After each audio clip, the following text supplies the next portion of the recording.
Things are looking up for me, that's what my tarot said. Been pumping out pheromones and wearing red. Young Jerry Lawler, a king, but they're not aware of it. Hello बच्चों, तो कैसे हैं आप लोग। मैं लेके आ गया हूँ आपके सामने जो आज का पेपर मॉर्निंग शिफ्ट में हुआ है उसके सॉल्यूशंस।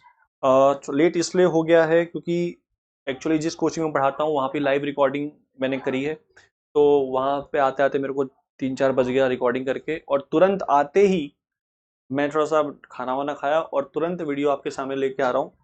जो क्वेश्चंस मेरे पास आए हैं, जो मैंने करवाए हैं, जिस हिसाब से मेमोरी बेस्ड बोल सकते हैं आप इसको, तो क्वेश्चन स्टार्ट करते हैं।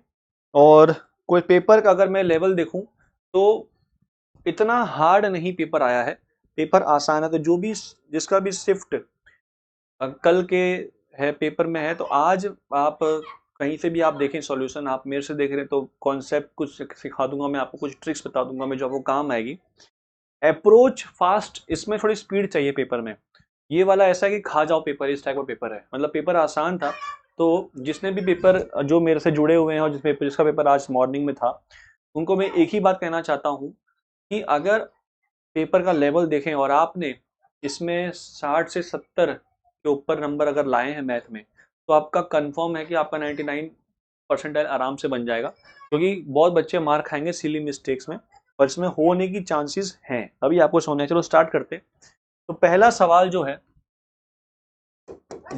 सवाल है वो मैक्सिमम वैल्यू बतानी है। मैक्सिमम वैल्यू बतानी है ऑफ n सच दैट, ठीक है, 50 इज डिवाइडेड बाई 3 की पावर n। ठीक है, काफी बकवास सवाल है, आपने इस टाइप के सवाल देखे होंगे। 50 फैक्टोरियल। तो जैसे 100 फैक्टोरियल आ गया, 200 आ गया, तो कोई भी आप नंबर को 2 की पावर p, 3 की पावर r, 5 की पावर t ऐसे लिखते हैं आप। तो इसने बोला है कि भाई बताओ डिवाइड बाई, तो ये टॉपिक जो है वो पीएनसी का है। पीएनसी में आप पढ़ते हैं कि भाई कैसे कितनी पावर है वो डिवाइड करने वाला तरीका। तो इसको मैंने कुछ नहीं किया, डिवाइड किससे कितनी कितनी पावर लगेगी 3 की इसके अंदर, वही देखना है। तो कॉन्सेप्ट ये है कि 50/3 लगाया प्लस 50/3², ठीक है, प्लस 50/3 का क्यूब प्लस 50/3 की पावर 4। तो ये तो एक्सीड हो गया। जब तक वो नंबर एक्सीड ना हो जाए पावर की, तब तक ये लगाना है। एक्चुअली ये जो चीजें हैं, ये जो शकल है पूरी, ये एक्चुअली यहां से निकल के आती है जब आप 2n फैक्टोरियल को ऐसे लिखते हैं 2 की पावर n, और यहाँ पर आता है 1, 3, 5 ऐसे 2n-1 टर्म्स। ठीक है, क्योंकि आप 2n फैक्टोरियल क्या लिखोगे आप 1 2 3 4 से 2n-1 या 1 2 3 4 से लेकर कहाँ तक लिखोगे आप n, फिर n तक जाओगे तो 1 से लेकर n तक का जो सम है वो क्या हो गया n फैक्टोरियल हो गया, वो n फैक्टोरियल हो गया। और जो बाकी का जो बचा है 1 से लेकर n तक का आपका हो गया n फैक्टोरियल। ठीक है, जो बाकी के आपके जो n के बाकी टर्म जो हैं, ठीक है, जैसे फॉर एग्जांपल 6 फैक्टोरियल, ध्यान सुनना, 6 फैक्टोरियल है, उसमें क्या लिखा आपने 1 2 3 4 5 6। इसमें जो अगर जिसमें जिसमें 2 आ रहे हैं, देखो कितने टर्म टर्म आ रहे हैं 6 में, आधे 2 4 6, 3 इवन आ रहे हैं, 3 ऑड आ रहे हैं। तो इसमें से 2 4 6 में से अगर आप 2 निकालोगे तो 2 कितने बार आएगा 3 बार आएगा, और 3 बार ही इवन आ रहे हैं। जैसे 8 फैक्टोरियल है, तो 1 2 3 4 5 6 7 8, तो इसमें 1 2 3 4, तो 2 की पावर कितना बाहर आएगा 4, आधे इवन आधे ऑड। तो अगर इसमें 2n फैक्टोरियल तो आधे इवन आधे ऑड होंगे, तो सब में से 2 2 2 आया होगा कितनी बार n टाइम। ठीक है, और जो रिमेनिंग होगा, जैसे में से 2 निकाला तो 1 बचा, 2 निकाला तो 2 बचा, 2 निकाला तो 3 बचा, 2 निकाला तो 4 बचा, तो 1 से लेकर n बचे होंगे तो n फैक्टोरियल भी आ गया। और जो बाकी के नंबर है 1 3 5 7, ये सभी क्या है ऑड, तो वो बच गए, वो ऐसे लिख दिए मैंने। क्लियर है। अच्छा, तो कॉन्सेप्ट ये होता है कि जैसे मान लीजिए आप सिंपल एग्जांपल लेते हैं जैसे 6 फैक्टोरियल है, सिंपल 6 फैक्टोरियल है, कितनी पावर लगी इसमें 2 की, कितनी पावर लगी 2 की, इसमें 2 की पावर 4 आ गया, ठीक है, 2 की पावर 4 आया, और 2 आ सकता है क्या, हाँ सर आ सकता है, यहां से भी आएगा, यहां से भी आएगा, तो कितना आ गया 2 की पावर 1, और ये हो गया 2 की पावर 2, कितना आ गया अब तक 7 आ गया, ठीक है, बाकी और में तो कुछ मिलेगा नहीं। एक तो ये तरीका है 2 की पावर 7 आ गया, ठीक है। एक तरीका क्या है कि सर इसको ऐसे लिखो, कैसे, 3 फैक्टोरियल 2 की पावर 3 और बाकी बचे ऑड, कोई मतलब नहीं क्योंकि इसमें से अपने को 2 नहीं मिलेगा। क्लियर है यहां तक। फिर अब अपने पास कितने पावर आ गए, 3 आ गए। अब मैंने 3 फैक्टोरियल से भी मांगा कि भाई 3 फैक्टोरियल तो बहुत सिंपल है, 3 इंटू 2 लिखा है, 3 इंटू 2 लिखा है, तो कितनी पावर आ रही है इसमें, 2 की पावर 4 आ रही है। अरे बात समझ में आया क्या, 2 का क्यूब 135 बचा, 2 का क्यूब हो गया आपका ये 2 की पावर 3 और एक 2 इसने दिया, 2 की पावर 4 आएगा। हाँ 2 की पावर 4 सही है, बाकी तो सब ऑड बचे क्योंकि 2 इसने दे दिया ना, तो 1 2 3 और 4 बचा, तो ये तो 8 था, सॉरी 8 का नहीं, इसका पूछ रहा हूँ, ये 8 का पावर सी आंसर है। जैसे अभी 8 का निकालना है, इसका कितना आ रहा है, 2 की पावर 4 आ रहा है, अब 8 का निकालना है तो क्या लिखो इसको, 4 फैक्टोरियल 2 की पावर 4 बाकी बचे ऑड, वहां से 2 नहीं मिलेगा, सिंपल, कितने आगे पावर 4 तो आ गए। अब मैंने इसमें देखना है कि इसमें कितना पावर है, तो 4 फैक्टोरियल को फिर तोड़ दिया, कितना आ गया 2 फैक्टोरियल 2 का स्क्वायर, तो कितने अब तक पावर आ गए 6, और फिर एक 2 इसने भी दिया 2, तो 2 की पावर 7 आया। और दूसरा मेथड ये है कि सर क्यों इतना टाइम पास करो, 8 फैक्टोरियल है ना, उसको पहले 2 से डिवाइड कर दो, फिर 8 को 2 का स्क्वायर से डिवाइड कर दो, फिर 8 को 2 का क्यूब, जब तक ये पावर एक्सीड ना हो जाए 8 से। अब 8 अपॉन 2 की पावर 4 क्या है, वो तो बकवास है, 0 हो जाएगा। तो ये हो गया आपका 4, ये हो गया आपका 2, ये हो गया आपका 1। तो ये जब मैंने 2 की पावर निकालनी तो 2 से डिवाइड किया, तो अगर 3 की पावर निकालनी तो 3 से डिवाइड करूंगा। सिंपल बात समझ में आ रही है। तो एक बार पढ़ के जाइएगा, जिसका पेपर कल आने वाला है एक बार पीएनसी पर अच्छे से पढ़ देना, ठीक है। तो काफी बकवास सवाल था ये तो 0 हो जाएगा, तो कितना आ रहा है ये भाई, 16 3 48, तो 16 आ गया ये, 9 9 5 45, 9 से 54 हो गया ना, तो 5 पॉइंट समथिंग आएगा। ये 27 आ गया, तो 27 इंटू 1 तो कितना हो गया ये 6 16 26, तो 26 इसका आंसर है। क्लियर है। स्पीड बढ़ानी पड़ेगी भाई साहब, स्पीड नहीं बढ़ेगी तो गया सवाल हाथ से। अगला सवाल ये है, नेक्स्ट क्वेश्चन ये है, total number of 10 digit formed by only 0 1 2, इनसे ही बनना चाहिए, और उसमें when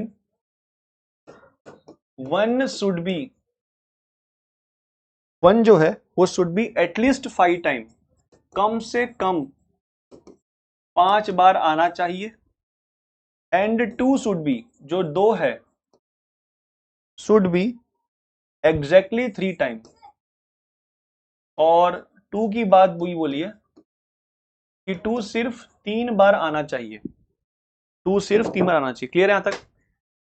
देखो 10 अंक का नंबर है, 1 2 3 4 5 6 7 8 9 10। सबसे पहली बात कि यहां पर 0 नहीं होना चाहिए, तो वो तो माइनस टोटल में से माइनस कर देंगे वाला केस, जब 0 आ गया हो, ठीक है, वो तो दिक्कत वाली बात नहीं है। सबसे केस नंबर 1 कि मैं कम से कम 5 यूज कर, तो 5 1 यूज किए और 3 2 यूज किए। केस नंबर 2 क्या हो सकता है कि 6 1 यूज करूंगा और 3 2 ही यूज करूंगा। केस नंबर 3 क्या बनेगा भाई, 7 टाइम 1 यूज करूंगा और 3 टाइम 2 यूज करूंगा, हो गया ना 10, उसके ऊपर जाएगा नहीं। सबसे आसान कौन सा है, ये वाला देखो, 7 जगह 1 रखनी है, 3 जगह, तो पूरा कंप्लीट ही हो गया, 0 आने का चांस ही नहीं बन रहा। अरे 0 आने का चांस, और रिपीटेशन भी नहीं होगा, क्यों, वो 0 का हो सकता है 1 का नहीं होगा, क्योंकि अगर 1 एक और बार आ गया तो 8 गुना हो गया ना, 8 बार आ गया, तो repetition of 1 and 2 not allowed, क्योंकि हमने पहले तय कर लिया हम 7 1 उठाएंगे और 3 2 उठाएंगे, तो इनको तो मैं रैंडम अरेंज कर दूं, 10 फैक्टोरियल 7 एक जैसे और 3 एक जैसे, अरे ये वाला कॉम्बिनेशन 1 1 1 1 1 1 1 और 2 2 2, ये वाला एक नंबर, इनके अरेंजमेंट आ गए, ठीक है। ये वाला केस जो है इसकी बात करते हैं। 1 2 3, पहले इनको रैंडम अरेंज कर दिया, 10 फैक्टोरियल डिवाइड बाई 6 एक जैसे और 2 एक जैसे, सॉरी 3 एक जैसे। जैसे एग्जांपल के तौर पे 1 1 1 1 1 1 2 2 2 और 0।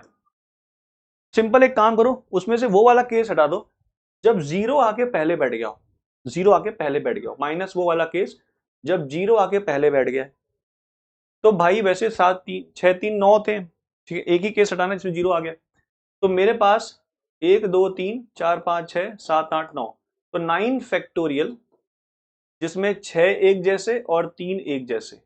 बात समझ में आई क्या? 9 लोग बचे, जीरो पहले फिक्स कर दिया और पूरी जगह बाकी लोगों ने भर ली, क्योंकि 6 एक है 3 2 है, एक और जीरो आने का चांस तो बनता ही नहीं है। तो वो वाला केस जब जीरो आगे आ गया हो, आगे आ गया हो, वो वाला हटा देंगे। ये वाले केस में कौन सी बात करिए? 1 2 3 4 5, 1 2 3 ऐसे नंबर की बात कर रहा हूं। इसमें रैंडम भर दो पहले आप सर। 10 फैक्टोरियल, 5 एक जैसे, 3 एक जैसे, 2 एक जैसे। इसमें वो वाला केस कम कर देंगे जब पहले जीरो आके बैठ गया हो। तो पहले जीरो आके, जीलो जीलो आ गया, ओले बाबा जीलो आ गया, जीलो आ गया, 1 2 3 4 5 6 7 8 9। तो जब एक जीरो पहले आ गया तो एक अंडा बचा है, एक जीरो मेरे पास बचा है, मेरे पास 5 एक बचे हैं और मेरे पास 3 2 बचे हैं।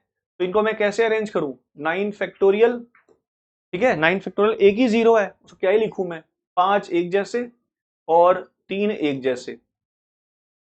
क्लियर है क्या? तो ये केस 1 से आंसर, ये माइनस केस 2 से आंसर, प्लस केस 3 से आंसर। अब आप जोड़ लोगे इनको, सिंपल है पीएनसी। बड़ा प्यारा प्यारा पीएनसी सवाल आ रहे हैं, ठीक है। चलो अगला सवाल, थोड़ा ढंग का बोल सकते हैं, फिर टाइम लगेगा, लेंदी बोल सकते हैं इसको। अगला सवाल बकवास, मैं इसको बकवास नाम दूंगा, A1 A2। हाँ, लेंदी इसको बोल सकता हूं मैं, लेंदी इसको मैं बोल सकता हूं। पिछला सवाल भी लेंदी था। आप अपने दोस्तों से आप सवाल देखिए, सवाल आप देख रहे हैं वो कोई मैटर नहीं करता, मेरे से देखो कहीं और से देखो, पर आप ये समझो कि भाई ज्यादा सवाल किस टाइप के आ रहे हैं, वही आपको आइडिया देगा कि आपके शिफ्ट में अगर उस टाइप का सवाल आ गया तो आप नोट्स पढ़ के जाओगे ही जाओगे और आपको दिक्कत नहीं आएगी। समेशन k इक्वल टू 1 से लेकर n, a के इक्वल टू 0 दे रखा है, तो n पूछा है कि नंबर ऑफ टर्म कितने होंगे। कैलकुलेटिव सवाल है, कैलकुलेटिव सवाल है, कोई डाउट वाली बात नहीं है। चलो स्टार्ट करते हैं। भाई सबसे पहली बात देखो, स्पीड बढ़ानी पड़ेगी। ये A1 A3 और लास्ट में कितना आएगा? यहाँ पे 12 है, सॉरी यहाँ पे, हाँ 12 है, 12 है, तो लास्ट में नंबर कितना होगा? 23। और इनका सम कितना दे रखा है? -72/5 A1। अच्छा दूसरी बात, ए सबका सम 0 है, नंबर ऑफ टर्म कितने होंगे? n, तो n/2 2A1 plus n-1 D1 लिखा होगा, D मतलब कॉमन डिफरेंस। ये तो वैसे भी n/2 लिखा है, तो भाई n तो कभी 0 होगा नहीं, तो यही 0 होगा, तो यहाँ से 2 कॉमन निकाल लिया, तो A1 plus n-1/2 D1 equal to 0। मुझे पता है कि A और D1 में रिलेशन चाहिए, मैंने ऐसे इसको लिख दिया क्योंकि मुझे यहाँ पर A1 प्लस लफड़ा इंटू D1 बनाना है और सामने 0 रखना है। अगर मैं ऐसा बना लूंगा तो मुझे तुरंत D1 की वैल्यू कोएफिशिएंट के हिसाब से मिल जाएगी। कॉन्सेप्ट समझ में आया क्या? ठीक है, देखो आप,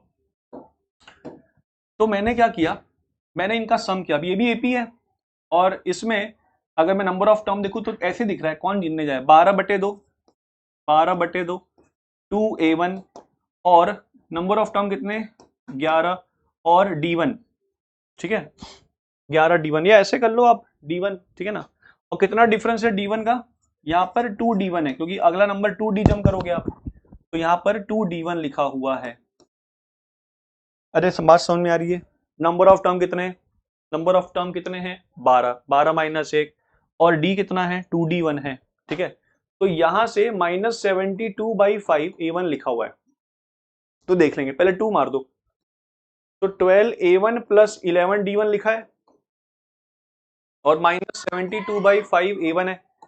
तो यहां से 12 6 जा 72 और 5A1 plus 55 D1 equal to -6 A1 आया, तो 6 5 11, तो A1 हो जाएगा -5 D1।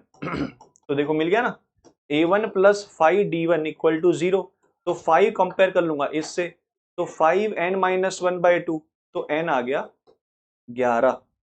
कितने नंबर ऑफ टर्म्स होंगे इसके अंदर? 11। कैलकुलेशन कैलकुलेशन कोई इतना हार्ड सवाल नहीं था, बकवास था बकवास। ये तो साहब काफी काफी ज्यादा ही वाहियात, आसान, इजीएस्ट सवाल, इसलिए बोलते हैं नोट्स पढ़ना चाहिए। 0 से लेकर ई और ln x dx पूछा है, तो इसको तो 5 सेकंड में खत्म कर दो। क्यों? क्योंकि we know ln x dx का इंटीग्रेशन होता है x ln x minus x. ठीक है, तो बस, तो यहां पर 0 से e है, तो यहां भी 0 से e है। जब e रखूंगा तो e ln e माइनस ई, और जब रखूंगा 0 तो 0 माइनस 0। ln e होता है 1, तो e माइनस ई कितना हो गया? e माइनस ई कितना हो गया? 0। आंसर कितना है? 0।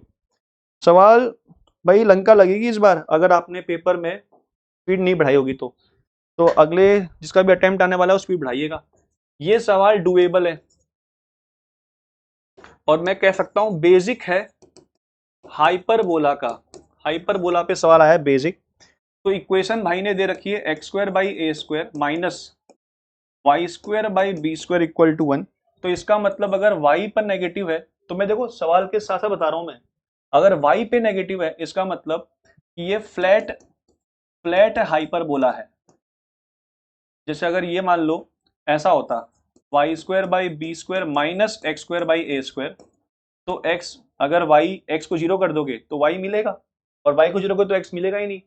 तो इसका मतलब ये वर्टिकल होता, तब ये वर्टिकल हाइपरबोला होता। पर खैर अभी फिलहाल जो सवाल है वो देखते हैं। तो ये फ्लैट हाइपरबोला हो गया, ठीक है। एंड उसने बोला डायरेक्ट्रिक्स की इक्वेशन ले लो बेटा, लो डायरेक्ट्रिक्स की इक्वेशन दे रखी है भाई ने, √10/9, और फोकस जो है वो दे रखा है √10, 0 पे, ठीक है। इस पे है फोकस, तो बताना है 9 times e plus L square, where l is a length of LR, इसकी वैल्यू पूछी है। क्या ही बचा इसके अंदर? कैलकुलेशन मेंस लेवल है, मेंस लेवल में गाड़ी भगानी आनी चाहिए आपको, रोड पे नहीं, हाथों से। तो डायरेक्ट्रिक्स की इक्वेशन भाई कितनी होती है? a/e, तो यहां से ऐसा बोल सकता हूं। और दूसरा ae कितना है? फोकस। तो मेरा फोकस नहीं हिल रहा, a²e² इक्वल टू 10 है, ठीक है, a² 10 है। और यहां से देख रहा हूं a²/e² जो है वो 10/9² है। तो क्या ये बोलना सही है कि भाई, अब ध्यान से देखो आप, अगर मैं इन दोनों को डिवाइड कर दूं तो e की पावर 4 आ जाएगा, देखा, और ये कितना है? 9² लिखा है, तो कहना इसे e² कितना आ जाएगा? 9। e² 9 आ गया। और अगर e² 9 है तो मुझे e चाहिए था, तो e कितना आ गया? 3। वो तो कॉमन सेंस वाली बात है, e पॉजिटिव होना चाहिए। e क्या होना चाहिए? पॉजिटिव होना चाहिए, ठीक है। घड़ी आगे चल रही है क्या मेरी? मेली घली आगे चल रही है, मेली घली, मेरी घली, चलो ठीक है। अब E मिल गया, L निकालना है भाई। लेंथ ऑफ LR फ्लैट है, तो कितना होता है? 2b²/a। तो मेरे को तो b और a निकालना पड़ेगा। तो मैं यहां से E रखा मैंने यहां पर, तो a² कितना आ गया? 10/9। तो e² की जो फॉर्मूला है वो 1 प्लस b²/a² है। e² हो गया 9। या कैलकुलेशन में अगर गए तो गए 10 और यह 9 आ गया, तो दूर से देखा तो ये हो गया 10 और यह 90 माइनस 10 हो गया 80, और यहां पर हो गया 9b²। तो b² कितना आया? 80/9। उसने l² पूछा है, तो l² कितना हो गया? 4b की पावर 4/a², ठीक है। तो b² आ चुका है, और मेरे पास a² भी आ गया है, रख देते हैं यहां पर। तो l² आ गया 4b², 80 इंटू 80/9 इंटू 9, और a² कितना है? 10/9। एक 9 कटा, एक 0 कट गया, तो ये कितना आ गया, ये आ गया 864 इंटू 40, तो 4 4 16, 2560, ये वैल्यू आ रही है एल स्क्वायर की। तो 2560 और एक 9 भी बचा है नीचे, बाई 9 यहां रख रहा हूं मैं, और प्लस ई कितना आया 3, तो 27, तो 27 प्लस 25 60, तो 7952 2597। स्पीड चाहिए स्पीड, वरना गए हाथ से, कुछ नया था नहीं सवाल के अंदर। अगला सवाल, ये तो काफी ज्यादा ही बाहियात पूछा है इसने। ट्वाइस डिफरेंशिएबल फंक्शन है एफ और डैश एक्स इक्वल टू दे रखा है एफ एक्स, और ये बता रखा है कि एफ जीरो करो या एफ डैश जीरो करो, इन सब की वैल्यू हाफ ही आएगी, और F double dash pi by 3 पूछा है। मैं चाहूं तो यहां पर एफ इनफाइनाइट टाइम पूछ सकता हूं, डेरिवेटिव nth टाइम पूछ सकता हूं। क्यों? क्योंकि ऐसा फंक्शन बताओ जिसका डेरिवेटिव और वो खुद सेम हो। भाई तो नीट वालों को भी आता है, ये तो है, नीट वालों को भी आता है, ये तो भाई एक्सपोनेंशियल फंक्शन है, परंतु बेटा हमें तो भाई सॉल्व करना है। जल्दी कर दूं, मैं बहुत जल्दी कर दूं। वो एक्सपोनेंशियल मुझे मालूम चल गया कि एक्सपोनेंशियल है, पर वो कोएफिशिएंट कितना है वो देखने के लिए इसने हाफ दे रखा है। तो मैंने की किया, F dash upon F x लिखा, और हमें ये पता है कि कभी भी कोई फंक्शन आ जाए डबल टाइम डेरिवेटिव और नीचे एफ डैश आ जाए, क्योंकि एग्जामिनर ऐसा भी पूछ सकता था, तो ln ये क्या लिखा हुआ है, एफ डैश एक्स लिखा हुआ है, क्योंकि नीचे फंक्शन ऊपर उसका डेरिवेटिव लिखा हो। क्लियर है यहां तक? ठीक है, तो ये क्या बन गया, ln एफ एक्स, और यहां लिखा है x प्लस सी, तो एफ एक्स कितना आ गया, देखो मैंने कहा था ना, मैं कहता हूं आप सुनते ही नहीं है। अब ये क्या बोल रहा है कि एफ जीरो 1 है, हाफ, तो ये हो गया 1, तो e की पावर c हाफ है, तो एफ एक्स मिल गया अपने को, कितना आ रहा है, e की पावर x बाई 2। तो अगर डबल डेरिवेटिव पूछा है, एफ डैश भी कितना ही होगा, ये खुद होगा, एफ डबल डैश भी कितना होगा, ये खुद होगा, तो इसकी वैल्यू कितनी आ गई, e की पावर पाई बाई 3 बाई 2। क्या ही कहना, स्पीड जिसने भी सेकंड भर में कर लिया होगा ना, वो है विजेता विजेता। अगला सवाल देखो, लेंदी नहीं बोल सकते, कैलकुलेटिव है, कैलकुलेटिव, ठीक है। क्यों? सिस्टम दे रखा है, सिस्टम फाड़ देंगे, system 3x minus y plus beta z equal to 3, 2x plus alpha y plus z equal to -3, and x plus y plus 4z equal to 4 has infinite solution. तो बताना है 22 बीटा माइनस 9 अल्फा कितना आएगा, 22 beta minus 9 alpha. कुछ नहीं करना, मुझे पता है कंडीशन, सभी डिटरमिनेंट कितना होगा, 0 होगा। टफ सवाल तब बनता है जब ये नो सॉल्यूशन वाला सवाल पूछता है कि वो बराबर होगा कि नहीं होगा, सब बराबर नहीं होने चाहिए, ठीक है। तो भाई ओ भाई ओ भाई भाई भाई भाई मैंने क्या किया, मैंने बस ये देखा कि भाई डी जीरो करने का मतलब नहीं, क्योंकि डी में ये तीनों आ रहे हैं, अल्फा बीटा दोनों आएंगे। D1 करता हूं अगर मैं, तो D1 में x वाला टर्म नहीं आएगा, उसमें भी अल्फा बीटा आ रहे हैं, तो मैं डायरेक्टली D2 निकाल लेता हूं। D2 में क्या होता है, मिडिल टर्म में कोएफिशिएंट आएगा कांस्टेंट वाला, और D2 में y टर्म नहीं आएगा, मतलब पहले आएगा x टर्म 3 2 1 और पीछे आएगा z टर्म। ये तो पता ही होगा ना, पढ़ लेना कॉन्सेप्ट, डिटरमिनेंट के अंदर सॉल्यूशन ऑफ इक्वेशंस वाला सवाल है ये, नो इनफाइनाइट सॉल्यूशन। तो मैं यहां से बीटा निकाल लूंगा क्योंकि ये 0 होगा, और D3 वाले में भी फायदा है।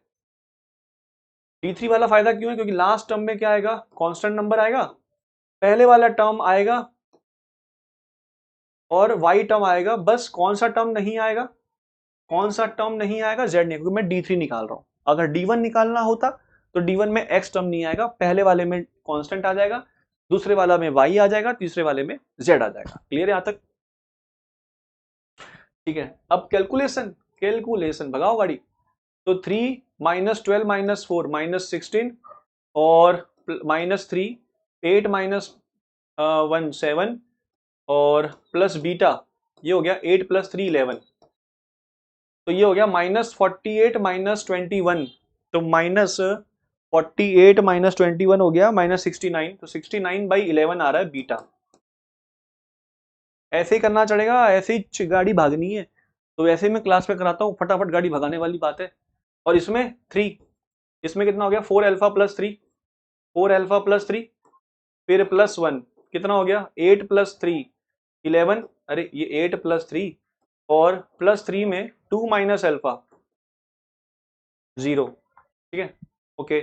तो 12 माइनस 3 कितना हो गया 9 अल्फा, और 9 11 20 और 6 है ना, 11 प्लस 9 20 और ये 6 26, तो माइनस 26 आ रहा है।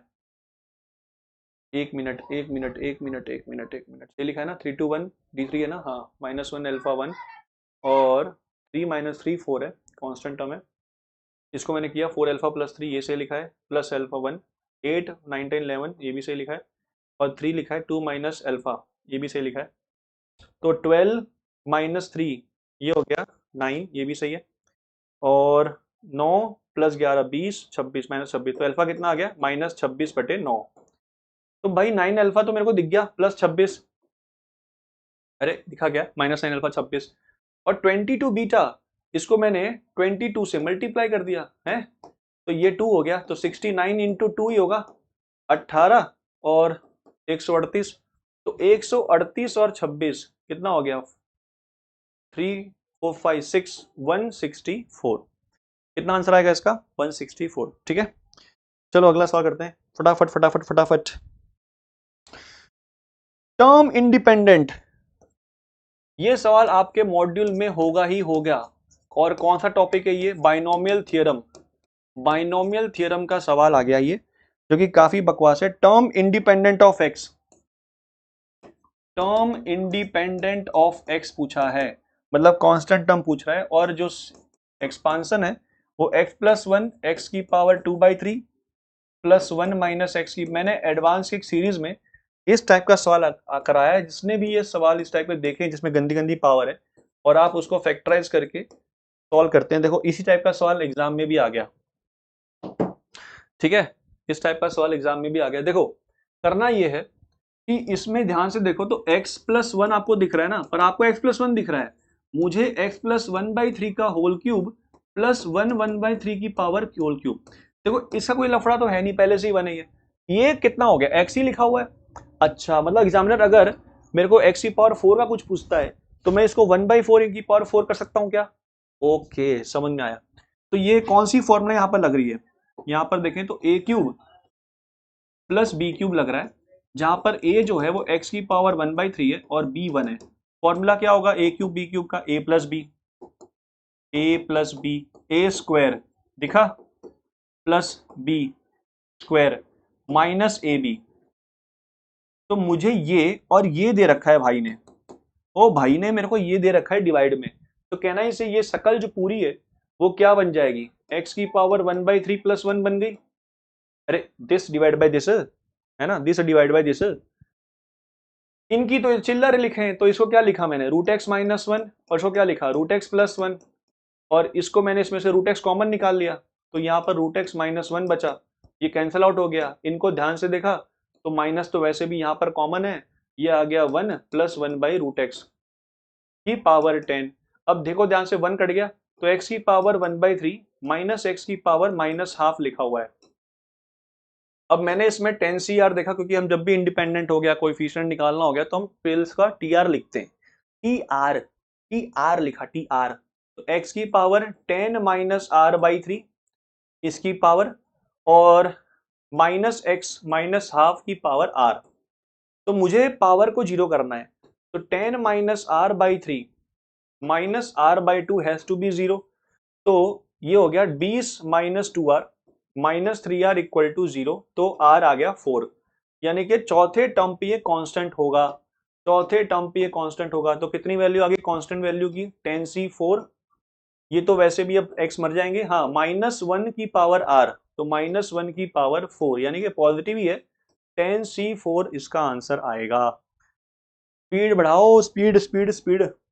अगला सवाल काफी बकवास नहीं बोल सकते, ये जो सवाल है ये पैराबोला पर आ गया, तो कॉनिक्स के तो सवाल आएंगे भाई। देखो हाइपरबोला करवाया मैंने, एक पैराबोला आ गया। पैराबोला है, क्या दे रखा है, P Q is focal cord, मतलब फोकस से पास होने वाला, जिसकी इक्वेशन दे रखी है भाई ने Y square equal to 4x। ठीक है, मेकिंग एंगल, मैं इसके दो तरीके बताऊंगा, मैं इसके दो तरीके बताऊंगा करने के, एक फास्ट एक long. Making angle 60 degree with positive x axis, positive x axis साथ में फोकल कॉर्ड 60 डिग्री बना रहा है। ठीक है, P lies in the first quadrant. मैं इसको बोल सकता हूं ये भी सवाल फंडामेंटल पूछा गया, ज्यादा हार्ड नहीं है, फर्स्ट क्वाड्रेंट में लाई कर रहा है, एंड एस जो है वो उसका फोकस है, एस इसका फोकस है। तो पूछा ये है circle, circle with P S at its diameter, इसका डायमीटर का रोल प्ले कर रहा है P S, touches Y axis, touches Y axis at 0, alpha. तो बताना है कि अल्फा स्क्वायर कितना होगा। इसमें जो एक कॉन्सेप्ट लगाया है बड़ा इंपॉर्टेंट है, मैं हाईलाइट कर दे रहा हूं वो कॉन्सेप्ट जो इसमें काम आएंगे, टचेज वाई एक्सिस। अब एक बात बताओ, अगर एक सर्कल टच करता है वाई एक्सिस को, तो इससे हम क्या सीखते हैं कि भाई ये टेंजेंट हो गया, और नॉर्मल हमेशा पास कहां से होगा, सेंटर से। अब ये रेडियस है, ठीक है। अच्छा, तो ये इसका ये वाई लिखा हुआ है वाई, तो ये पॉइंट कितना होगा, मान लेते हैं कि 0, अल्फा है, 0, अल्फा, इसने वही कहा है ना, कहाँ टच कर रहा है, 0, अल्फा पे। और डायमीटर इसका फोकल कॉर्ड है, वो तो पी और एस निकाल लेंगे, एस तो पता ही अपने को 1, 0, इसका फोकस, एस का कोऑर्डिनेट आ गया क्या 1, 0, कैसे, Y square equal to 4ax, तो 4a कितना है 1, तो 4a 4 है, तो a कितना आ गया 1। क्लियर है यहाँ तक, तो मेरे को s आ गया। चलिए ठीक है, बात करते हैं आगे। तो ये जो डिस्टेंस है r, अल्फा हो गया, रेडियस r, अल्फा। तो मुझे यहाँ से फायदा क्या मिलता है, मुझे यहाँ से फायदा ये मिलता है कि भाई उसका मुझे कोऑर्डिनेट मिल जाता है सेंटर का, और वो अगर टच कर रहा है वाई एक्सिस को, तो वाई इंटरसेप्ट की वैल्यू y के बराबर हो जाएगी। क्लियर है। अब आते हैं पैराबोला पे, देखो ये चीज एक काम आएगी। अब ये हो गया ये अपना फोकल कॉर्ड पास कहां से हो रहा है, P से, ये S कितना है 1, 0। अगर मुझे पॉइंट मिल जाए काम खत्म है, ठीक है। खैर इसको मैं क्या मानूंगा, A1 है, तो ये मान गया T1 स्क्वायर 2T1, ऐसे मैंने माना। ठीक है, ये सर्कल बनाते हैं जो इसको टच कर रहा है, तो सर्कल ऐसा कुछ पास हो रहा है, और यहां से ऐसे पास हो रहा है सर्कल, अंडा मत समझना है, ये सर्कल ही लिखा हुआ है। तो ये जो पॉइंट अगर यहाँ टच कर रहा है 0, अल्फा, तो ये सेंटर पर, और सेंटर है तो डिस्टेंस बराबर होगा, तो कहना है इसे ये point will be Y term alpha हो गया, अरे वाई टर्म अल्फा हो गया, और रेडियस के बराबर हो गया ये पॉइंट। ठीक है, तो कहना है इसे ये अल्फा की वैल्यू T1 के बराबर हो जाएगी। अरे समझ में आया क्या, अल्फा की वैल्यू T1 के बराबर होगी, क्यों, अरे भाई मिड पॉइंट हो गया ना इसका, ये भी समझाया मैंने आपको, सेंटर से पास होगी लाइन, सेंटर से पास होगी। क्लियर है यहाँ तक, ठीक है ठीक है ठीक है। और कुछ बाकी, हाँ वो बाकी कि एंगल बना रहा है 60 डिग्री, तो 60 डिग्री बना रहा है, तो कहना है इसे y2 माइनस y1 लगा दिया, 2t1 upon t1 square minus 1 equal to 1060 हो गया √3। तो t1 की वैल्यू निकालना, इसका मतलब मैं अल्फा की वैल्यू निकाल चुका, सवाल खत्म है। ठीक है, स्लोप कंपेयर कर लिया मैंने। एक तो ये मेथड नंबर 1 है, fast way to get the answer. एक और तरीका भी है जो गधे लोग करते हैं, पर तब भी बता दे रहा हूं, क्या पता वो भी आपको काम आए कहीं ना कहीं। तो बस यहाँ पर तो मैंने क्वाड्रेटिक सॉल्व करना है, तो √3 अल्फा स्क्वायर, मैं T1 को अल्फा मान ले रहा हूँ, और -2 अल्फा और माइनस √3, सबको मैं यहाँ ले गया, इक्वल टू 0। तो 3 लिखा हुआ है, -3, तो तोड़ दिया, तो √3 alpha square -3 alpha plus alpha minus √3, तो आपको दिख गया अल्फा √3 आएगा। ये तो कहने वाली बात नहीं है, कोई यहाँ पर कोएफिशिएंट उसका एक 1 आने वाला है, तो अल्फा √3 है, तो अल्फा √3 आने के आंसर कितना हो गया, आंसर कितना हो गया 3। एक तो ये मेथड नंबर 1 है। मेथड नंबर 2 ये है कि भाई आपको P निकालना है, P निकाल सकता हूं, S दे रखा है 1, 0, ये एंगल कितना है 60 डिग्री, तो मैं लिखूंगा इक्वेशन ऑफ PS कितना, भाई पासिंग कहां से हो रहा है y माइनस 0, 1060 कितना हो गया √3x माइनस 1। तो ये बोल सकते हैं कि यहाँ पर √3x minus Y equal to √3 लिखा हुआ है, ये हो गई PS की लाइन इक्वेशन, PS की, ठीक है, PS की इक्वेशन हो गई। अच्छा, मैंने क्या किया, मेरे पास इक्वेशन है y² इक्वल टू 4x, तो मैंने x में क्या रिप्लेस कर दिया, y²/4, क्योंकि मुझे कोऑर्डिनेट चाहिए और p फर्स्ट क्वाड्रेंट में है तो y पॉजिटिव आना चाहिए, तो यहाँ पर मैंने रिप्लेस कर दिया x में और √3, और यहाँ लिखा हुआ है √3 माइनस वाई, तो क्वाड्रेटिक क्या बन गया, √3y² माइनस 4y और माइनस 4√3 इक्वल टू 0। तो ये -12 लिखा हुआ है, -12 को तोड़ दिया 6 2 में, तो √3y² minus 6y plus 2y minus 4√3 equal to 0। यहाँ से कॉमन कितना आ गया, √3 y, तो y माइनस ये लिखा हुआ है 2√3 और यहाँ पर 2 कॉमन ले लिया, तो y माइनस 2√3, y कैसा होना चाहिए, पॉजिटिव, तो y कितना आ रहा है, 2√3 आ रहा है। अब दिख गया कि मिड पॉइंट है तो अल्फा कितना आ जाएगा, √3। और अगर आपको वो भी चमका नहीं तो भी तरीका है भाई, अपने को एक्स्ट्रा मिल जाएगा, y 2√3 है तो यहाँ पर ये हो गया स्क्वायर कितना हो गया 2√3 का, अरे 2√3 का स्क्वायर कितना होता है 12, 12/4 कितना हो गया x, 3, तो ये हो गया 3, 2√3। अब मैं क्या लिख लूंगा, वो जो सर्कल है उसकी इक्वेशन लिख लूंगा मैं डायमेट्रिकली फॉर्म से, हाँ लिख लेंगे सर, ये लिख लेंगे हम, x-3 x-1 plus y-2√3 y-0। अब इस सर्कल पे एक पॉइंट लाई करता है 0, अल्फा, तो x में रख दिया 0, तो ये बन गया 3, देखो लेंदी है ये, समझ में आ रहा है, अल्फा y में अल्फा रख दिया, तो अल्फा² माइनस 2√3 अल्फा इक्वल टू क्या है, 0, इक्वल टू कितना है, 0 है, ठीक है।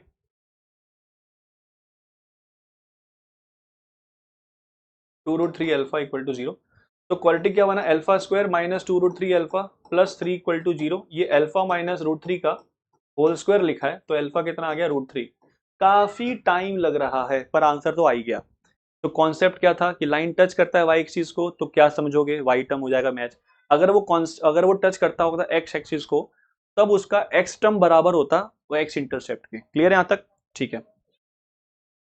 चलो अगला सॉल्व करते हैं, ये सॉल्व थोड़ा सा ढंग का है, क्लासिक बोल सकते हैं, स्पीड चाहिए इसके अंदर, लेंदी है थोड़ा सा, और सवाल किसके ऊपर है, मैक्सिमा और मिनिमा पे। मैक्सिमा मिनिमा के सवाल मैंने भर भर के करवाए हैं मेरे टेस्ट एडवांस की सीरीज में, तो आप आ जाके देख सकते हैं।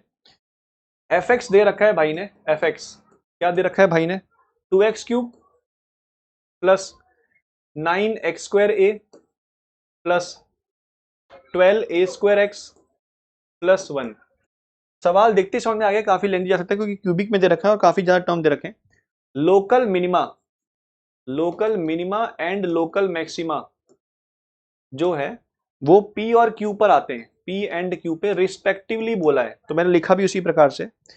और ये रिलेशन दे रखा है कि P² इक्वल टू Q है, तो आपको बताना है कि f(3) कितना है, मतलब इनडायरेक्टली उसने a की वैल्यू पूछी, अगर a की वैल्यू आ गई तो आप f(5) निकाल सकते हैं, f(7) जो निकालना निकाल सकते हैं, भाड़ में जाए, अपने तो चलो सवाल करते हैं। तो लोकल फंडा क्या होता है, फंडा ये होता है कि भाई डेरिवेटिव करते f' करते हैं और इसको करते हैं 0, तो ऐसे दो बच्चे आते हैं क्योंकि ये क्यूबिक है और दो बच्चे हैं, तो एक होगा इसमें लोकल मिनिमा और एक होगा लोकल मैक्सिमा, पर दोनों 0 होने पर ये बताते नहीं है वो दोनों कि मैं कौन मैक्सिमा कहाँ आएगा मिनिमा कहाँ आएगा। तो हम क्या करते हैं कि भाई अगर P और Q के अबाउट ऐसा ग्राफ बना, ऐसा, तो डिक्रीज है और फिर यहां पर इंक्रीज है, तो मैक्सिमा कहां मिला, यहां पर, तो इसका मतलब f' should be increasing and then decreasing, और अगर मिनिमा है तो पहले डिक्रीजिंग फिर इंक्रीजिंग। तो f' की अगर मैं साइन की बात करूं तो नेगेटिव आना चाहिए, बाद में पॉजिटिव आना चाहिए, और इंक्रीजिंग के लिए प्लस आना चाहिए, बाद में माइनस आना चाहिए। f' यानी कि क्वाड्रेटिक के साइन के बारे में पता होना चाहिए, तो मैंने f' निकाला, भाई डेरिवेटिव कितना हो जाएगा उसका, 6x² plus 18xa plus 12a² equal to कर दिया 0, 6 कॉमन आ गया, x² plus 3xa plus 2a² equal to 0, तो इसके रूट आ गए x प्लस 2a और एक आ गया x प्लस a, तो रूट का नाम क्या है, -a -2a, या तो अब मुझे पता नहीं ना कि -a कौन होगा, p होगा, किस पे मैक्सिमम मिनिमा आ रहा है, तो मुझे नहीं पता। तो मैंने यहाँ पर 2 केस बनाए, ध्यान सुनना, 2 केस बड़े इंपॉर्टेंट है। अपने मान लेते हैं कि a पॉजिटिव है और अगला वाला केस a नेगेटिव है। अगर a पॉजिटिव है तो ग्राफ वैसे भी दिख रहा है अपवर्ड फेसिंग है, तो -a आएगा कि -2a पहले आएगा लोवेस्ट में। अगर a पॉजिटिव, जैसे फॉर एग्जांपल 2 रखा आपने, तो ये -2 है, ये -4 है, तो -2a बात सबसे पहले आ जाएगा लोवेस्ट के हिसाब से, और -a। अब जो केस ले रहा हूं मैं उसमें a की वैल्यू इस रिलेशन से मेरे पास पॉजिटिव आनी चाहिए, अगर आती है तो मैं उसको एक्सेप्ट करूंगा, वरना लात मार दूंगा। ठीक है, इस ये वाले केस के हिसाब से मुझे क्लियर है कि भाई रूट के बारे में अंदाजा हो गया, ग्राफ ऐसे ही बनेगा इस क्वालिटी का। क्यों? 2 बच्चे हैं इसके, ठीक है, और डी मतलब डी पॉजिटिव है और ग्राफ अपवर्ड फेसिंग है, तो ग्राफ बिलो द बेल्ट जाएगा। तो मुझे बस ये तलाश करना है कि भाई साइन चेंज का हो रहा है, क्योंकि मैं ये एफडेस का ग्राफ बनाया है, एफडेस का ग्राफ बनाया है। इसका मतलब ये हुआ कि भाई इससे पहले ग्राफ पॉजिटिव है, फिर नेगेटिव हो गया, फिर पॉजिटिव हो गया। इसका मतलब ये हुआ कि अगर मैं ग्राफ की बात करूं इसकी, तो इंक्रीज कब हुआ? ये इंक्रीज हो रहा है, प्लस का मतलब एफडेस की साइन की बात हो रही है ना, एफडेस मतलब एफडेस मोर देन 0 का मतलब मैक्सिमा इंक्रीजिंग फंक्शन, एफडेस नेगेटिव का मतलब जब जब एफडेस नेगेटिव होगा तब तक क्या होगा, ग्राफ डिक्रीज करेगा, जब जब एफडेस पॉजिटिव होगा तब तक ग्राफ इंक्रीज करेगा। कौन? एफडेस नहीं, फंक्शन, फंक्शन। तो मैं देख पा रहा हूं कि अच्छा मतलब प्लस हो रहा है, इसका मतलब एफ एक्स बढ़ रहा होगा, एफ एक्स बढ़ रहा होगा, फिर घट गया क्योंकि एफडेस नेगेटिव हो गया, और फिर यहां पर घटा, और फिर यहां से फिर बढ़ गया। तो बताओ यहां पर क्या आया, x इक्वल टू -2a पर क्या आया, यहां पर मैक्सिमा आएगा, और x इक्वल टू -a पर क्या आया, मिनिमा आएगा। तो अब बताओ p और q का नाम क्या दूं? p लोकल मिनिमा है, तो मिनिमा कहां आया, p इक्वल टू -a और q इक्वल टू -2a। तो इसमें रख दिया मैंने, रिलेशन दे रखा है ना, तो इसका स्क्वायर कितना हो गया, a स्क्वायर, और ये लिखा है -2a, तो ये बन गया a square plus 2a equal to 0। a 0 होगा नहीं भाई, a 0 कैसे सकता है? अगर a 0 हो गया तो फिर रूट कैसे अलग अलग आएंगे? समझ में आ रही बात? तो a इक्वल टू -2 आया, परंतु मैंने केस कौन सा लिया था, पॉजिटिव, इसलिए ये रिजेक्ट हो गया, इसलिए ये लिजेक्ट हो गया, लिजेक्ट। ठीक है, चलो अब अगला केस कौन सा होगा? अगला केस होगा कि भाई थोड़ा सा इसको मूव कर लेते हैं। अगला केस ये होगा कि a अगर नेगेटिव हो गया, a नेगेटिव हो गया, तो बताओ मुझे सबसे पहले कौन आएगा, -a की -2a? भाई अगर a नेगेटिव है, फॉर एग्जाम्पल -3 ले लिया, -3, तो ये 3 है, ये 6 है, तो ये पहले आ जाएगा, -a पहले आएगा और -2 बाद में आएगा। तो बस हुआ क्या, ग्राफ तो एफडेस का ऐसे ही बनेगा, मतलब उस समय -a पे, तो -a पर मुझे क्या मिलेगा, मैक्सिमा, -a पर मुझे क्या मिलेगा, मैक्सिमा, क्योंकि रोटेट हो गया ना, जस्ट रोटेट हो गया वो, और x इक्वल टू -2a पे क्या मिलेगा, मिनिमा। तो p अब कौन हो गया इधर, मिनिमा हो गया p -2a।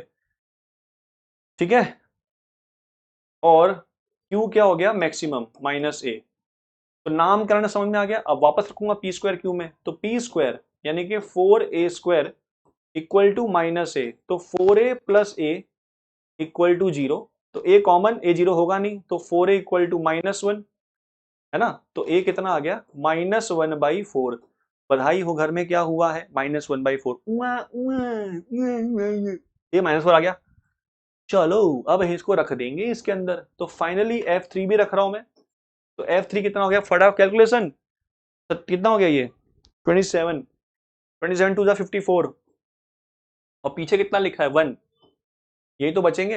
अच्छा यहाँ पर एक्स स्क्वायर है, तो 9, 81, 81a लिखा हुआ है, ए को बाद में रख देंगे, और 12a स्क्वायर, तो ये हो गया 12a स्क्वायर, 12 इंटू 9, और इसको बुलाते हैं, सॉरी x3 है ना, ओहो x3 है, 12x अपॉन a स्क्वायर, तो 4 इंटू 4, क्योंकि नेगेटिव पॉजिटिव हो जाएगा ना, तो कितना हो गया फाइनली ये 55 प्लस -1/4, तो -81/4, और यहां से ये कट गया 3, तो +9/4 ऐसा आ रहा है। ठीक है, तो कितना आ गया डिफरेंस, डिफरेंस कितना हो गया, 72, तो 55 -72/4, तो 220 -72/4, भाई 70 कम करो 150, 148/4, तो 148/4, तो ये हो गया आपका 37 ना, 28, हाँ 37 आ गया। तो कितना आंसर आ रहा है? 37 आ रहा है। ठीक है, चलो अगला सॉल्व करते हैं। नेक्स्ट क्वेश्चन इंटरेस्टिंग है, ग्राफ बेस 0 से लेकर ई क्यूब और 1 अपॉन ई की पावर x माइनस 1 का GIF है, इसका पूछा है। पार्ट वाइज करेंगे इंटीग्रेशन, पार्ट वाइज करेंगे। और करना इसमें ये होता है कि जो भी फंक्शन अंदर है उसका हम ग्राफ बनाएंगे, और ये जब जब हमें इंटीजर देगा वहीं पर ही फ्लोर ब्रेक होगा। भाई फ्लोर ब्रेक का होता है 1 पे 2 पे 3 पे, ही होगा ब्रेक। तो पहले मैंने अंदर वाले फंक्शन को ध्यान से देखा तो e की पावर 1 माइनस एक्स लिखा है। अब e की पावर माइनस एक्स है तो ग्राफ ऐसा होगा, क्यों? क्योंकि ये e इंटू ई की पावर माइनस एक्स है और हमें इसका ग्राफ बनाना आता है। हाँ मल्टीपल ऑफ e हो गया तो समझ में आ रहा है मेरे को। स्टार्ट कहां से किया है? x की वैल्यू 0 से जाना कहां तक है? ई क्यूब जाना है। ई क्यूब बहुत बड़ी वैल्यू है, इतना जाना नहीं भी है। देखो ध्यान से, कितना आ रहा है 0 पे वैल्यू रखेंगे तो e आ रहा है, और कितना आ रहा है ई क्यूब पे वैल्यू? तो ई क्यूब पे वैल्यू आ रही है ई 1 माइनस ई क्यूब। कहना ही से ये वैल्यू 1 अपॉन ई की पावर ई क्यूब माइनस 1 लिखा हुआ है, और ये वेरी नियर टू 0 है। अरे ई क्यूब माइनस 1 ई की पावर में ऊपर से नीचे काफी बड़ी वैल्यू लिखी है, तो 1 upon infinity is very near to 0। Very near to, एक मिनट, हाँ मतलब इसका आउटपुट, हाँ ओवरऑल आउटपुट की बात कर रहा हूं मैं, आउटपुट की बात। तो इसका मतलब इसका जो आउटपुट है वो कहां तक जा रहा है? वेरी नियर टू 0 इस पर ई क्यूब पे। और स्टार्ट कहां से हुआ है? 2.71 पे। तो इसके मतलब बीच बीच में कौन कौन सी इंटीजर्स आएंगे जब जब ये वैल्यू देगा? तो बीच में एक 2 आएगा, एक बीच में ये 2 देगा, एक बीच में ये 1 देगा। तो जिस समय ये, दिख रहा है ध्यान से, जिस समय ये मेरे को 2 देगा वो समय देखना है। मतलब कौन किससे भीख मांग रहा हूं मैं कि भाई 2 कब दोगे 2? अब तो मुझे x की वैल्यू निकालनी है ना। तो e की पावर 1 माइनस एक्स को मैंने 2 कर देना है, तो ln लगा दिया, तो 1 minus x equal to ln2। तो यानी कि 1 माइनस ln2 पर ये मुझे 1 देंगे, 2 देंगे सॉरी। तो x की वैल्यू कितनी होगी? ये हो गई, x की वैल्यू आ रही है 1 माइनस ln2। अगला पायदान ये कि अब मुझे ये 1 कब देगा? 1। तो 1 भाई साहब कितना आसान ही है यार, ये 1 कब देगा? x इक्वल टू 0 पे, सॉरी 1 पे देगा, ठीक है ना। 1 पे 0 गया, की पावर 0 कितना होता है? 1 होता है। ई की पावर 0 कितना होता है? 1 होता है। तो ये मुझे कब देगा? अगला 1 पे देगा। तो इसका मतलब ये वाला स्लॉट होगा एक, इसका मतलब ये कि 0 से लेकर मैं भागूंगा पहले 1 माइनस ln2। उस समय ये जो फंक्शन है वो 2.71 से लेकर 2 में घूम रहा है, तो फ्लोर कहां गिर जाएगा? 2 पे, तो ये 2 dx होगा। और अगला 1 माइनस ln2 से मैं 1 जाऊंगा। भाई 1 से आगे देखूंगा ही नहीं मैं, क्यों? क्योंकि ये बिलो द बेल्ट 1 से नीचे गिर गया है। किसकी वैल्यू? e की पावर 1 माइनस एक्स की। और अगर वही वैल्यू 1 से नीचे गिर गया है तो फ्लोर कितना होगा उसका? कद्दू आएगा। तो मुझे बस 1 तक ही देखना था। क्लियर है क्या? अगर मान लो यहाँ पे 3.71 होता तो 3.71 से 3, फिर 3 से 2, फिर 2 से 1, फिर 1 के आगे देखता ही नहीं मैं। तो कब कब दे रहा है वो? 3 कब दे रहा है वो? 2 कब दे रहा है वो? 1 कब दे रहा है वो? इनसे ही पूछते रहो, ये आपको x देते रहेंगे, ठीक है। तो उस समय अब ये वाला स्लॉट जब यहां से गाड़ी स्टार्ट हुई और इसने मुझे इस पूरे रेंज का, इस पूरे ग्राफ का जो फ्लोर होगा वो 1 गिरेगा, ठीक है। अच्छा, तो उस समय फ्लोर की वैल्यू कितनी है? 1 है। और स्लॉट समझ में आ गया, बस स्लॉट ही देखना होता है। वो स्लॉट ढूंढना बड़ा टफ होता है। स्लॉट कौन देता है? फंक्शन देता है। जो भी आपको डिमांड आपकी जो भी होगी, 3 कब दोगे, 2 कब दोगे, 1 कब दोगे, 0 कब दोगे, ठीक है। कितना हो गया इसका इंटीग्रेशन भाई? 2x हो गया है, 0 से लेकर 1 माइनस ln2 प्लस इसका हो गया x 1 माइनस ln2 से लेकर 1। तो भाई रख दो इसमें आप 2 टाइम्स 1 माइनस ln2 ही आएगा, और प्लस 1 माइनस ln2। ये तो ln2 हो गया, और ये कितना हो गया? 2 माइनस 2 ln2। तो कितना आंसर आ रहा है? 2 माइनस ln2। तो भाई ने यही कहा है। अब भाई क्या बोल रहे हैं कि जो भी इसका आंसर है, उन्होंने ऐसा कहा है इसका जो भी आंसर है वो अल्फा माइनस ln2 है, तो अल्फा की वैल्यू कितनी आ गई 2, तो अल्फा की वैल्यू कितनी आ गई 2। क्लियर है क्या? अल्फा की वैल्यू 2 आ गई। तो अल्फा क्यूब पूछा है, तो अल्फा क्यूब कितना हो गया 8।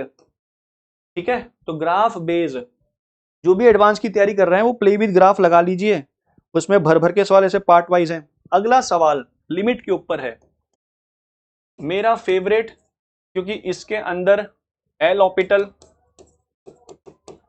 ऑर्बिटल लगाना है, फॉर्म मेंटेन करना है, और ये टॉपिक आपको मिल जाएगा लिमिट में वेरिएबल वाले सवाल, वेरिएबल ढूंढना होता है, इस टाइप का स्लॉट आया है इस पेपर में। तो लिमिट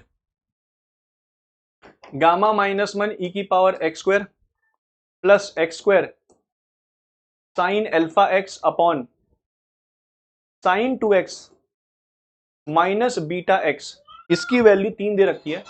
याद आ गया सवाल इस टाइप के, alpha plus 2 beta plus gamma, ये पूछा है। ठीक है, अब बड़े ध्यान से देखना, सबसे पहले फॉर्म मेंटेन रखना है। मेंटेन यानी आपने उठा के पे रखा 0, तो 0 रखा आपने तो ये 1 हो गया। ठीक है, तो गामा माइनस 1, अच्छा मैं फॉर्म चेक कर रहा हूं, ये 0 हो गया, ये 0 हो गया, ये भी 0 हो गया, ये भी 0 हो गया, क्योंकि सबके पास x है। तो फॉर्म ये तो अगर गामा जिंदा रहा, अगर गामा जिंदा रहा तो 5/0 अनडिफाइंड, 7/0 अनडिफाइंड। तो लिमिट अगर चल रहा हो और आपको आंसर फाइनाइट चाहिए, तो इसका मतलब इसको भी 0 तरफ टेंड होना पड़ेगा, मतलब गामा की वैल्यू कितनी होगी एग्जैक्ट 1। अगर ये नहीं मरा तो ये फॉर्म जिंदा रहेगा, नहीं रहेगा, और आपका आंसर फाइनाइट में कभी नहीं आएगा। तो गामा की वैल्यू मिल गई। अब जैसे ही गामा मिले, अगला कदम ये करना है, वापस सवाल पे आ जाओ और गामा की वैल्यू रख दो 1। तो आपका अब सवाल क्या चेंज हो गया, limit x square sine alpha x.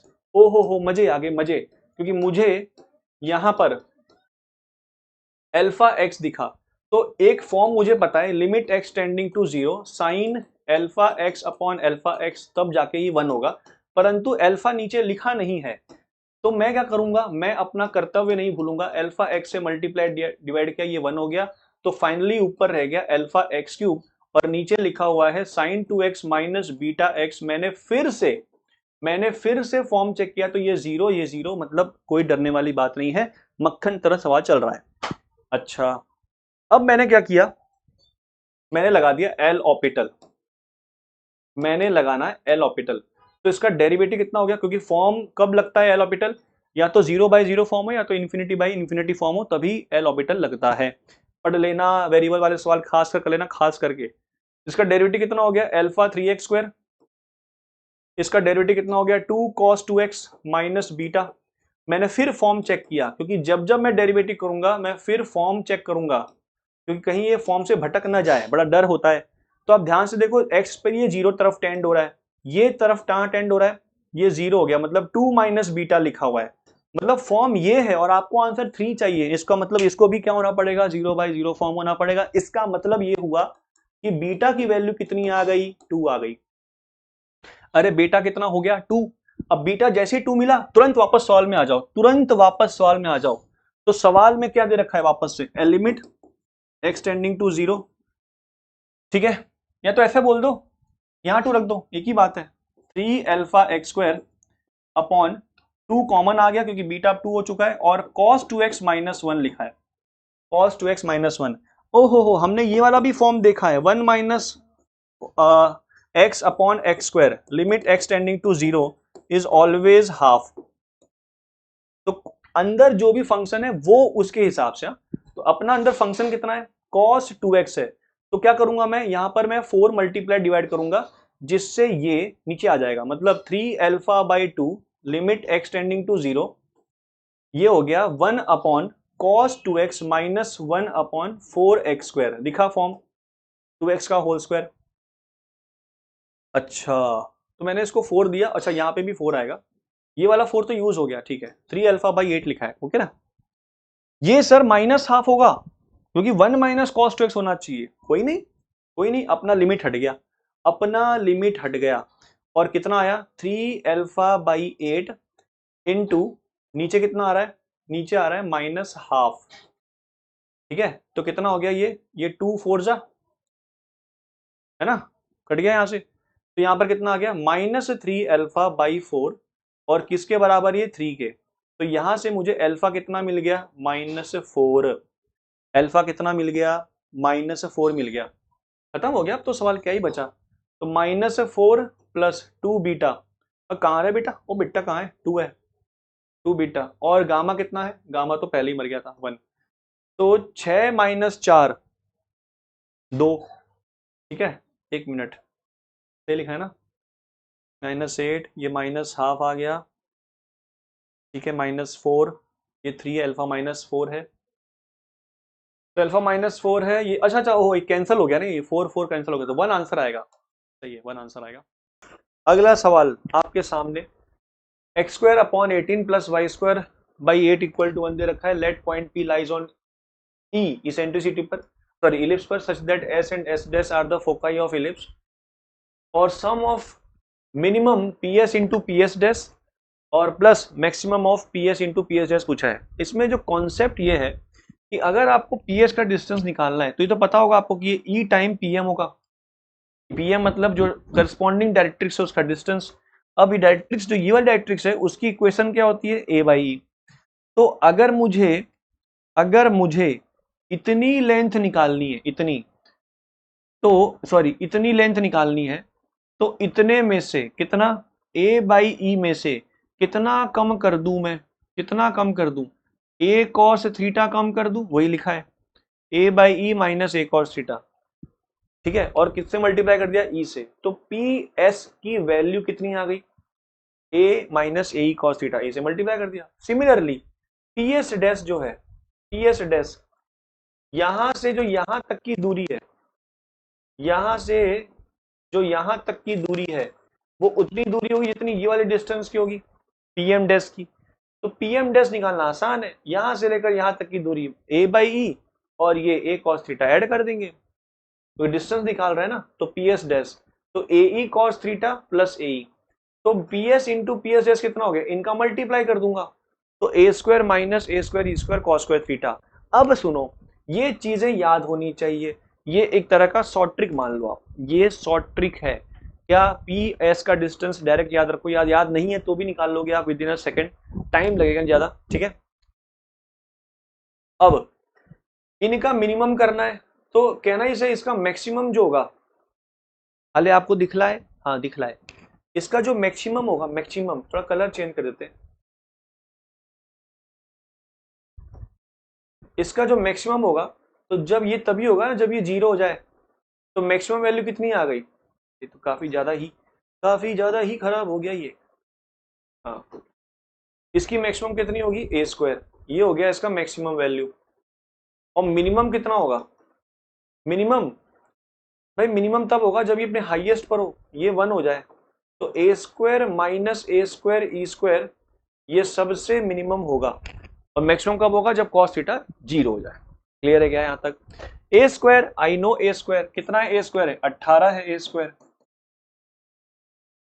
इससे ज्यादा शॉर्ट ट्रिक कोई भी चैनल पे नहीं मिलेगा आपको इस सवाल के लिए, खास करके अपन ने, बाकी सब लोगों ने क्या किया वो पता नहीं क्या फालतू चीजें की है, मैंने इसको मैंने अपने नोट्स में ही करवा रखा है सवाल।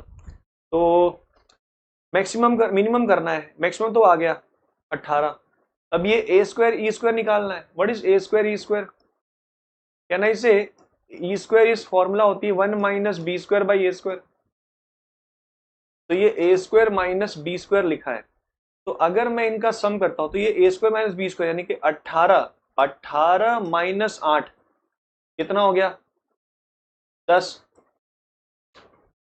क्लियर है क्या यहां तक, इसकी मिनिमम निकालनी है ना, तो मिनिमम कब हो जाएगा, ये 1 हो जाएगा, सबसे हाईएस्ट A² E², मैं फिर चेक करता हूँ, इलिप्स है 1 माइनस B² बाई A², तो A² मल्टीप्लाई करेंगे तो A² माइनस B² लिखा हुआ है, ये किसकी डायरेक्ट वैल्यू आ रही है, A² E² की, तो 18 माइनस 8 हो गया इसकी खुद की वैल्यू, अच्छा 18 माइनस 8, क्लियर यहां तक, तो ये 8 हो गया, तो मिनिमम 8, तो 18 प्लस 8, 18 प्लस 8 कितना हो गया आंसर 26 आएगा, कितना आएगा 26, ठीक है। तो इसको याद रखना, ये थोड़ा ढंग का सवाल लग रहा है मेरे को, बाकी सब तो वही बकवास बकवास आए हैं, बकवास। तो इलिप्स का स्टैंडर्ड फॉर्म का सवाल आया था, ठीक है। यहाँ पर अपना समाप्त होता है वीडियो। तो जो 2 अप्रैल को जो शाम का इवनिंग शिफ्ट है वो भी कल तक में अपलोड हो जाएगा या रात में ही अपलोड हो जाएगा, मेरा कोई भरोसा नहीं मैं कब अपलोड कर दूं। तो रही बात मेरे एप्लीकेशन की, तो वहां पर मैं अभी मेरा ITF और फंक्शन खत्म हो गया है, नीचे लिंक डिस्क्रिप्शन में डाल दे रहा हूँ। और कम से कम बहुत खुशी की बात है कि टेस्ट सीरीज जो मैंने डाला है उसमें 25 लोगों ने उसको परचेज किया है। अभी तक 25 लोगों ने परचेज कर लिया है और उन्होंने फ्री कंटेंट, उन्होंने अच्छे अच्छे रिव्यू भी दिए मेरे को कि सर आप मतलब जो क्वेश्चंस उन्होंने किए हैं काफ़ी अच्छे लेवल के उनको लगे हैं। तो आप भी अगर सोच रहे हैं, विचार कर रहे हैं, विचार कर लीजिए। काफ़ी कम प्राइस में रखा है और आपको क्वेश्चंस फ्री कंटेंट पहले दे दीजिए, उसमें जाएंगे फ्री कंटेंट मिल जाएगा। तो आप पेपर देके देखिए, अगर पसंद आता है तो लीजिए, वरना आकाश LN तो पड़े हुए हैं, पैसे आपको ज़्यादा पड़े हैं तो आप उसमें इन्वेस्ट करिए। मिलते हैं अगली वीडियो में। Have a good day, bye.